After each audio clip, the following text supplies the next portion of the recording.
morning, everyone, and welcome to CH Tribes, yet another exclusive event of Career Accelerator Sundays.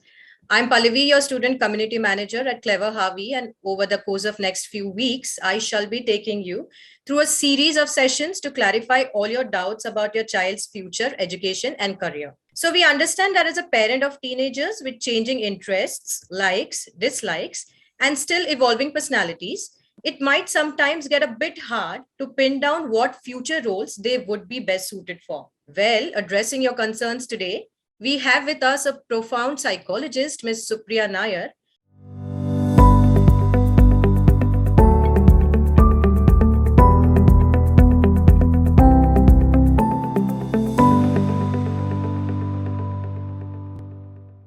Founder and CEO of Ascent Psychology, who also has been a key speaker and chair on a conference on value education held by the UNESCO. With extensive experience in educational and career psychology, Ms. Supriya has worked on projects through United Nations initiatives, successfully affecting over 70,000 people through her work. Wow, isn't that amazing? She's here to discuss T-shaped versus I-shaped profiles and what role they play to create a sustainable career. Welcome, Supriya, to the event today. Thank you so much. We're glad to have you today. Thank you, Pallavi. That was really kind of you. Just to help you understand a little more, we do a lot of work in mental health as well as career assessment programs and a lot of work with the WHO. We are the GCPNs for the WHO. So all of that helps us in building a T for ourselves. And so we're going to see how that helps. Wow. So I'm sure everybody's going to get like really benefited by today's session, ma'am. I hope. Thank you. Yeah. Thank you. Yes. So without any further ado, let's kickstart today's session. So Supriya, we've picked out a list of questions central to our discussion today. My very first question to you, Supriya, is what is an I-shape and T-shape profile and how are they different from each other? Also, if you can explain us, the two by giving us a classic example, of each. So there are quite a few misunderstandings about I and T. So people think that I am an I or a career is an I or I am a T or a career is a T. So before we understand whether I am T or a career is T, let's understand what I and T is. So T is basically a range. So think about T as a horizontal and a vertical. And I is when you have a vertical, intense skill set and requirement in a particular profile. So that's an I profile. So you don't require too many collaborative competencies. You don't require competencies beyond this I singular vertical requirement. For example, a surgeon who's specializing in pediatric surgery. You require an I profile, which means that you require intense understanding about that particular competency skill set, which means that you require to understand everything about pediatrics and surgery. Though, of course, you might say that pediatric surgery is actually also a T profile. We'll come to that in a little bit. Someone who's doing, an agile technology. Like, for example, if I'm doing database architecturing, but also doing testing and documentation, I'll require a T profile. For example, if I'm doing DevOps, there is an operational and developmental index there. There are two kinds of profiles, so I'll require a T profile there. So certain careers are T, certain careers require an I, but people are also T and I, And so if I'm a T and I get a T, then I'm the happiest. If I'm an I and I get an I, I'm happiest, Thank you so much, Supriya. And that I hope that really explains what exactly these profiles are, because, I myself was not very sure of what exactly the profiles are. And with the classic examples of, a DevOps or a pediatric surgeon, I think that has solved our doubts regarding the profiles. Now we'd like to know, is a T-shaped profile that of a generalist? No, it isn't. Actually, a horizontal line is generalist. So they understand everything about everything in that particular career or that particular career cluster. But before we go on to whether it's a generalist or not, let me help you understand what career clusters are. There are 1,600 careers that are researched. What does research career means? Is that, for example, if there is a DevOps career, what are the aptitude requirements? What are the interest requirements? What are the orientation requirements? These are researched careers. So there are 1,600 researched careers, and each of these 1,600 have 2 or 3 sub-careers. So, there's so many career options out there. But it's extremely difficult for us as professionals, as well as you as lay people, to be able to understand what these careers are. So these careers are clustered, basically, and different systems follow different clusters. So let's say we follow something called a 14 clusters. So all of these careers are clustered in these 14 sections. Now, within that cluster, I could have 2 or 3 major competency requirements. For example, if I'm an HR generalist, an HR generalist would require to know everything about recruitment. I require to know something about what is a BEI, that is behavioral event interview. I should know something about what the job description is, what a job profile is, the difference between all of that. So there, being a generalist works. But that's not what T is. T is you must have one intensity within the vertical bar of that T is that intensity of that one section, and then the collaborative index of the horizontal bar of the T. Look at it as one intensity and other range. So look at T as range and intensity, and look at I as only intensity. Wow. That was really helpful. I mean, that clarifies the doubt. Thank you for answering that. And with that, we move on to the most important question of this session, ma'am. So which shape is important in crafting a sustainable career? So T shapes are generally preferred in the growing economy right now, for the simple reason that for example, there are hundreds of startups. Let's for example, ours is a startup. Now, when we were making an app, we required someone with a T profile because having so many I's was actually non-sustainable. So in the growing economy, having a T is actually better. More and more research is coming out. For example, doctoral programs, which is really a classic I kind of a profile. A lot of experimentation has been done to see whether, T kind of collaboration. Because if you understand T, it means that you're collaborating with different departments, you're collaborating with different competencies. You have some basic competencies of different kind of relevant occupations. And for example, in today's world, being a surgeon, but knowing some amount of technology, some amount of robotics will actually help you. And T is getting more and more important. That having said, it doesn't mean that people with I profiles or I kind of careers are completely redundant. There are very, very intensely people who are sitting in the Large Hadron Collider and just doing research continuously on the Higgs boson are I kind of careers and I kind of people. So you require I, but yes, it's either the economy is becoming more and more conducive for T. That's helpful to know. I mean, that's quite interesting. Thanks for informing us. Now, the next question that arises is, what are the skills that fall under the T-shape and the I-shape profiles? So that's actually not the correct way of looking at it. There are no skill sets that fall under I. There are no skill sets that fall under T. Understand T in 2 ways. One is you understand T from the point of view of that the career is a T. Let's take these 2 examples. Career is a T career. There is an requirement of certain competencies and skills, but there are some need of some kind of relevant careers that revolve around it.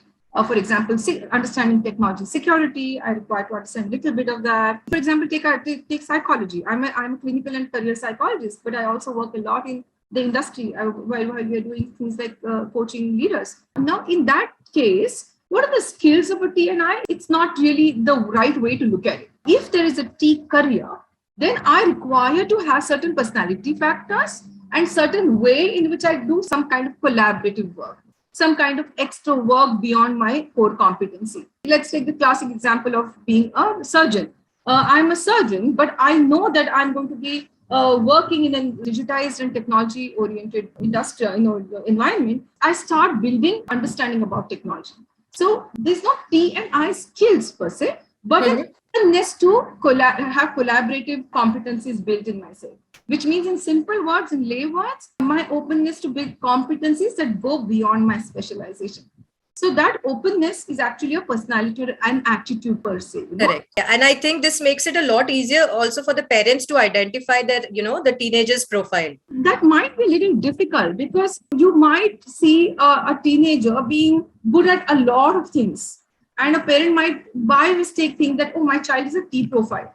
They might be good at everything, but they may like only one thing. And aptitudes are really two different things. Personality is a completely different thing. It's like hemoglobin. I can understand that, I have a hemoglobin count that is going down because of certain symptoms, but I will know the number. I won't know how much unless I do a hemoglobin test. I'm not encouraging necessarily a psychometric test, but what I'm trying to say is that T and I's are not very easily seen. You can't understand T and I profiles in our children with just looking at them or knowing them in terms of how they are behaving. unless you know what kind of profiles there are out there in terms of career profiles, which are TNR. Exactly. Right. So matching that with child is a very important thing. No? I am sure. Yes, absolutely. But then in accordance with that, I'd also like to ask, does the educational process have anything to do to help Gen Z understand the profiles and work towards it? We work with schools, right? So one of my schools says that my job as a schooling system is to help you give the required skills to develop some other skills.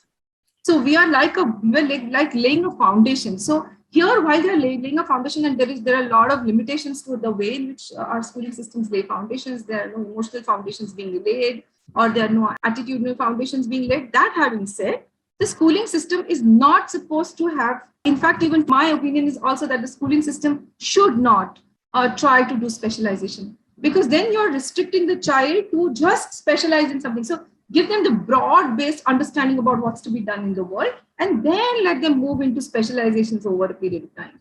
With different kind of modules and different kinds of programs, they should be able to then investigate their specializations later. So what my generalized advice to students is that try to assume your team.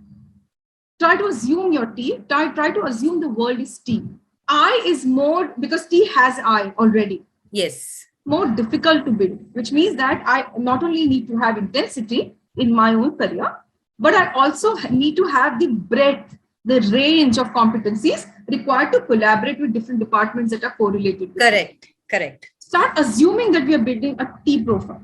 Absolutely. I think it's the need of the hour right now, I feel, Supriya. Moving on to the next question, I think you've already answered. What are career clusters? However, we know what exactly, like you've explained. But then over here, are there any career clusters specific to I or T-shaped profiles, Supriya? No, not really.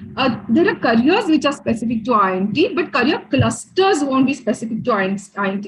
However, there is a general understanding that, for example, an intense art work that someone is doing. For example, they do etching, for example. And etching is a very a kind of a profile. Though, of course, while I'm etching, it would be lovely to also know what shades, what shadow and light work is. So those are the collaborative competencies I can build that might help me in my etching career.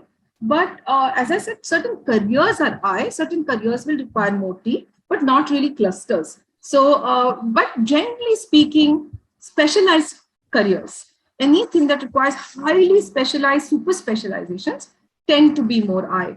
Though, as I said, it's becoming more and more important for even specialized people to develop competencies that are T, to have collaborations with the other teams, to be able to know what the other teams are doing. For example, at the cost of repetition, if I'm a surgeon, knowing technology, and if I'm a technologist, knowing security. So these are the kind of expansions that it's required for us to help children develop, Correct. So I was thinking the other way around, but yeah, thank you for clarifying that doubt, and that's good to know. Thank you so much for that, Supriya.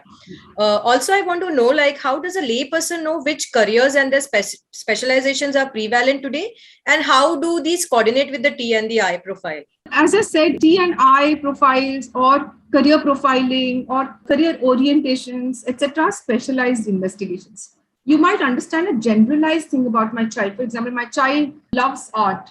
You might understand that generally. Or my child is so STEM. STEM is science, technology, engineering, and mathematics. My child is so STEM. You can understand that. But once you understand that broader framework, it is difficult for us to see and identify whether it's a T, I, specialized career, or a generalized career. Those are the kind of questions you will not be able to answer in one day. There will be many days and many preparations, many programs that they need to take. For example, they need to take some psychometrics, they need to work with some way in which you are working with coaches. See, understand, for some children, the understanding what they want to do seems pretty simple. For example, someone will say, I want to do medicine. And once they do medicine, then they keep on exploring different departments during their internship. But remember, they are doing internship. They are working in different departments to be able to know what their likes and dislikes are, what they are fit or not. So that career exposure is again very important. And you don't get that kind of career exposure in all kinds of careers. You require to understand where you want to enter, and then look at the career exposures later. Great. I mean, that was really educative and it's super informative, Supriya. So the next question for you is, Supriya, what are careers with a bright outlook and which of the two I versus T profiles have a better outlook? With the growing and expanding economies, T have better outlooks for sure. In other words, like for example, if your child is wanting to, and you understand that they want to go in for journalism, that means writing, reading, and communication is their core work, exposing them to technology might really help. So building more and more T competencies actually would help a little, because as I said, T has I in it. You require intensity there, but you also require range.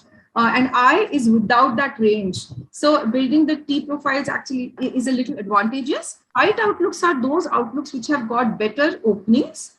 Like for example, typing doesn't have a bright outlook, right? People will require printers and typing lesser and lesser as the digital world keeps on. Yeah, the technology evolves. Correct. Yes. Now I don't require a typist. I type myself, right? So that certain jobs will become more redundant. That is one way to know what bright outlook is, which means that more and more people will require that work is a bright outlook. Another way to look at bright outlook is what is the percentage of people applying for that job with the number of jobs available. For example, law.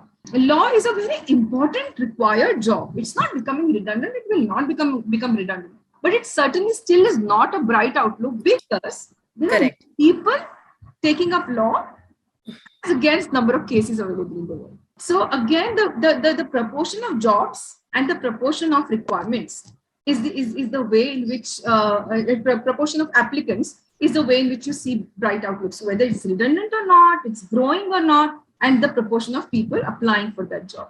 These are the ways in which you kind of understand what bright outlook careers are. Over here again, T is winning, Yes, T is winning. Yes. Okay.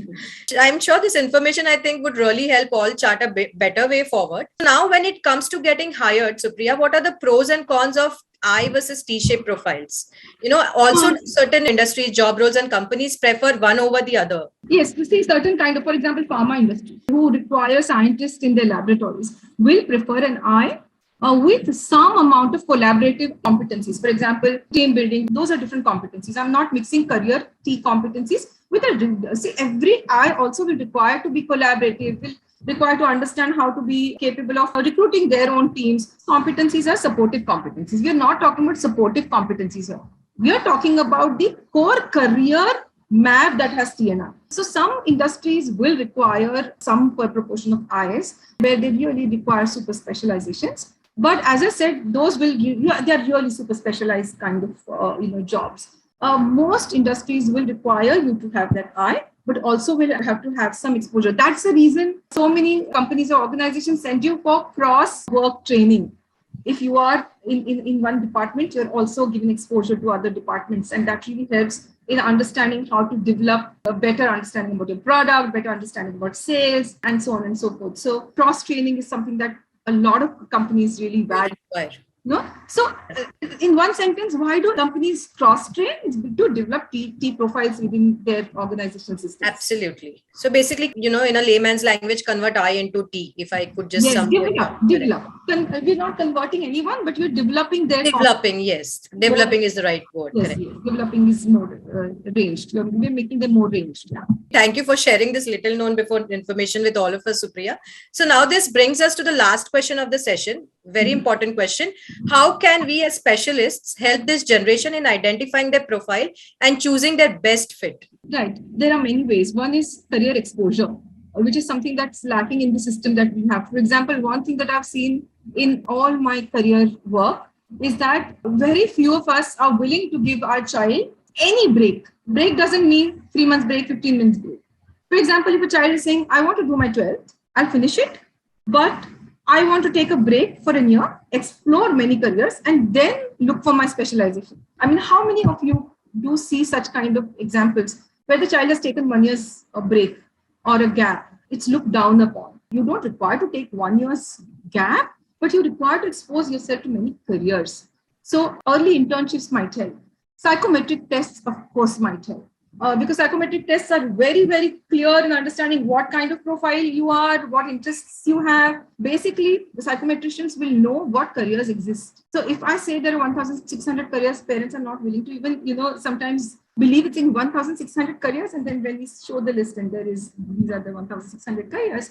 So career exposure, psychometric assessment, personal exploration, all of this is very important today because the scope of pivoting is low. Because once you get into a particular field, our educational system is so stringent that if you want to pivot, you'll have to come back to that point from where you took it. For example, if I want to take architecture today, I will require to take 2 years of science now, and then again 4 years of architecture, which means I have to pivot all the way back. There's no harm in pivoting. If you require to pivot, you require to pivot, period.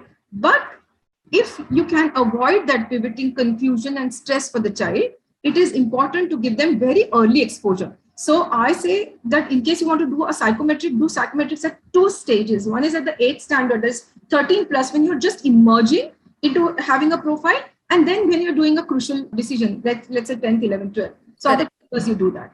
Same with regards to exposure to careers. Give them very early exposure to careers. Very many times you then tend to give your children exposure to careers that are your careers. Like your children will know a lot about your job, but it's important for them to know what you don't know too. Talk to friends, have exchange programs with your friends and children. Or you're doing a great job giving exposure to different careers. So expanding that range might help develop children's T profiles really, Correct. I mean, parents don't want to be like really stringent about that, about their careers, and they can actually leave it to the child to explore and, think what exactly profiles are best suited. Leave it to the child is one thing, but laissez-faire is not something that will work. Do anything you want. A child is not going to get any kind of help because more and more children come to me and say, my parents are too laissez-faire. They're saying, do anything. What does that mean? So there are 2 extremes. One parent who says, do anything. I don't worry. I don't mind at all. And the other person says, no, you need to be a doctor because I've got a hospital. Okay. So how do we behave as parents then, ma'am? The right or most optimum approach would be to give them a lot of information. Do anything is not how we want to talk to your children. It's a generalized statement. Yeah. Yes. Give a lot of information about different careers. And after that, say, now you choose. But don't take yourself out of that process because you're an extremely important agent while you are helping your child make that career decision. Absolutely. Keep your portfolio wide. So if you have one STEM portfolio that you're developing for your child, develop another art portfolio for them and expose the art portfolio to them. And then develop a service portfolio to them and develop a business portfolio for them. So develop these portfolios for them. And maybe then just dedicate a few months to each portfolio and examine that portfolio. And makes sense. Absolutely. Over here, it's my personal question, alone psychometric tests and, career exploration would be enough to, identify what exactly profiles, these teenagers or kids are. It's a very good start. I don't know whether anything is enough because midlife crisis you can experience even after the most amount of exploration and exposure. Absolutely. Nothing is really enough, but it's a very good start. It's a very good start to be able to know what my child's aptitudes are, interests are, personalities, and of course, see to it that you do good psychometrics and good exposure to careers, So they're not enough, but they're really a good starting point. But then, of course, there's a lot that the parent needs to do. That there is a lot that the child themselves need to do, and the system will also take care of some of them. Absolutely. That was indeed enlightening, Supriya. And we really thank you from the bottom of our hearts, for sharing your valuable insights. I think we have a few questions lined up. People are waiting over here. Ma'am, how can we develop these T-shaped skills? That's a good question. That's you're helping the child to develop the specializations, it would be nice to keep on helping them develop more collaborative skills. Like, for example, it may not be easy for parents to develop it, but while you're choosing your child's specialization or colleges or institutes, figure out if they have cross-departmental exposures. Like, for example, in IIT, there is a full program where even a chemical engineering student can be part of the coding teams and go as interns as coders. So that's a great way that the institute is building the key profiles. So I know IIT very closely. So I work a lot with them, and that's exactly how they build Ts. They have exposure to quantum computing, a chemical engineering engineer and quantum computing, they may say that this is not my, or for that matter, coding is not my field. But we have interns who are chemical engineers who come in interns to our organization as coders, and they do a fantastic job. So yes, look at institutions which has exposures or clubs which give them cross departmental exposures. English department has exposure to psychology department, give hours in psychology department. They literally go and sit in psychology classes. These kind of institutes might actually help better. They're developing slowly. You won't have many institutes like that. But if that not that, then you can do something at home. Expose them for different interrelated work. So I have another doubt. Why are these T-shaped professionals, or they're called specialists, and why are they the future of work? They're called the future of work. Yes, because they're not only specializing in what they're specializing, but they also have exposure. For example, if I'm a database architect and I have an exposure in testing and documentation, a startup or any organization will find me more valuable because I'm not only doing my database architecturing, but also know while I'm doing my database architecturing, what could be the loopholes that I should avoid because I've already got exposure to securities too. For example, should I be doing partitioning? There's something called in database architecture. If some of you are database architects, you would know that there's something called partitioning. So if I'm a database architect who has an exposure in securities, I would know what partitioning would work with what systems, right? What is Scrum? What is Agile? So it is the future because more and more work is getting entangled, and it's evolving into a better process for sure. If you're a science teacher, yes, but you also know some amount of English. So you're developing a person's vocabulary because, for example, a medicine requires huge amount of vocabulary because you're learning new and new words all the time, names of diseases, names of pharmacological agents. So understanding how to develop a child's vocabulary might help you even while you're a science teacher. So basically, it is important to develop T&I supported institutions. We are right now I supporting institutions, right? Especially in India, we don't have integrative degrees. Internationally, you have a lot of integrative degrees. Some international education is more T oriented, and we are more I oriented. So it's a need for the art to be able to develop T kind of institutional programs. So, ma'am, the next question for you is, what's the best way to build up exposures? I know that not all parents can network well. I know that. I mean, you don't require everybody to be networking well. So if you can't network with your friends and you're a reserved kind of a person, you're great. That's beautiful. You're a reserved kind of person. You don't want to network. So take help of professionals who can network for you. Take help of professionals. I know it means a little bit of money, but it is like an outsourcing. Either you know how to network, you don't know how to network. If you don't know how to network or you don't want to network, take help of professionals and try to see whether you can do something called temporary placements, which is increasing by the day. A lot of organizations are encouraging early interns. So take a look at early internship programs in organizations. And early internship programs really work very well in all my work. All of those people who have done, for example, psychometric assessments with me, I'm taking my personal example, and have done early internships, have shown better clarity into the choice of careers that they take. Whether they succeed in their career is up to them. The effort that they put is up to them. But the choice of careers are better for them. Correct. So we at Clever Harvey, we actually do that, ma'am. Okay. We do them early internships. I read some of your programs. It's really encouraging. Yes, we do that. So there is one question, ma'am. Does it mean someone knows what he wants is an I and someone undecided is T? And can one be both I and T? It has nothing to do with being decided or not. Remember always the T has an I in it, which means that I require to understand what I'll specialize in, but at the same time, what other collaborative career competencies I require for that horizontal T. But I always will have a vertical I in the T. So a T has an I. An I does not have a T. I could be undecided in T as well as I. But that I and that T, you require to decide that. And for that, you suggested a psychometric and the exploration, psychometric exploration, a lot of talking to people, what they do. Yeah, absolutely. For starters, yes. I wanted to ask, we have a lot of exposure to what international countries are doing right now as of now.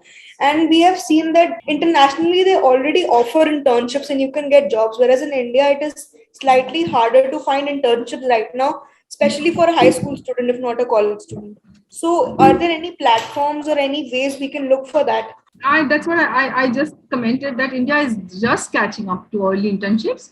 See, psychometrics, etc., was there already in India. That was not a problem. But two things that Indian ecosystem lacks is early internships and integrative programs. Like, for example, psychology is an arts profile in India because one of the major papers in psychology and, not requirement, but it would be helpful is economics. And economics is not available in MScs and BScs. Now it's becoming BSc and MSc over a period of time. But internationally, psychology is a STEM. It belongs to a BS and get exposure to the economics paper.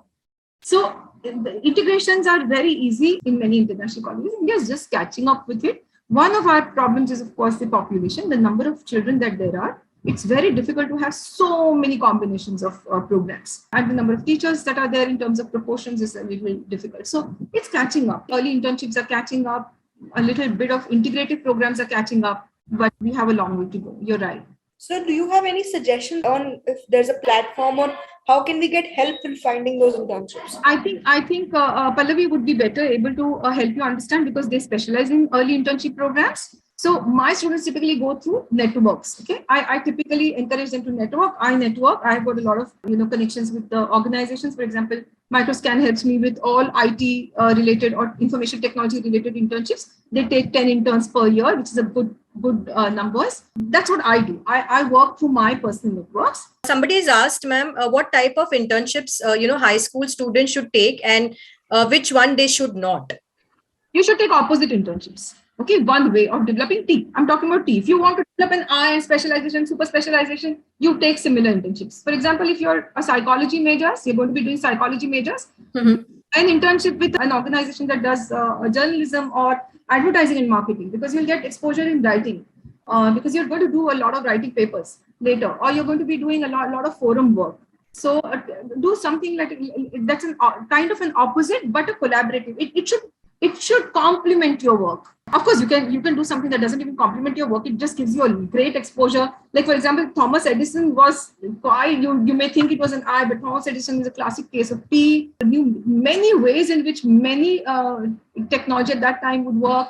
So look for complementary internships and don't jump into your own internships at the beginning itself. So early internships take wide internships. Sometimes even if they seem like they're not connected. So, ma'am, the last question we'll take for the session. In which platforms can we take psychometric tests? Somebody's asked. There are many platforms. You should just see to it that the psychometric assessments are standardized and global. Very few platforms have a completely global scale. So, for example, I have not gone on to make an app or a platform at all because I take 3 integrated schemas and integrate them. It's very difficult to integrate those kind of schemas, though it's becoming easier. Take globally acclaimed tests and people who really understand careers and career clusters and people who really understand how those bleed into T and E. So you need to look for standardized psychometrics. There are small psychometrics that you can take, which are not very costly, but they will not give you a full scope understanding about your profile. There are so many career choices, very difficult for kids to choose. It's more important for you to know the kid. If you know your child, then you will be able to narrow down your career choices, because all 1,600 career choices are not necessarily yours.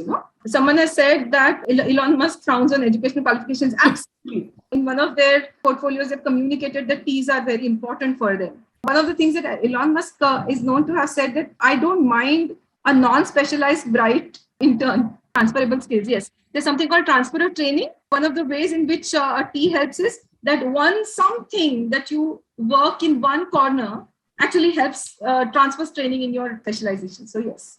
All right. Thank you, Supriya. And we are deeply honored to have you as a speaker for today's session. And we really appreciate the time that you've taken out to actually show us the ropes and ensure that, proper guidance is provided to the future generations. It was a lot of fun. Yeah, I know, because it was fun to me as well, because, the topic is so interesting that we can just go on and on for like the entire day, I feel. So thank you so much, for joining us, Supriya. Thank you so very much. So stay tuned for more amazing sessions and we wish you all a very happy Sunday. Thank you, Supriya. Thank you, parents. Thank you, students, for joining us today. Thank you. Bye-bye.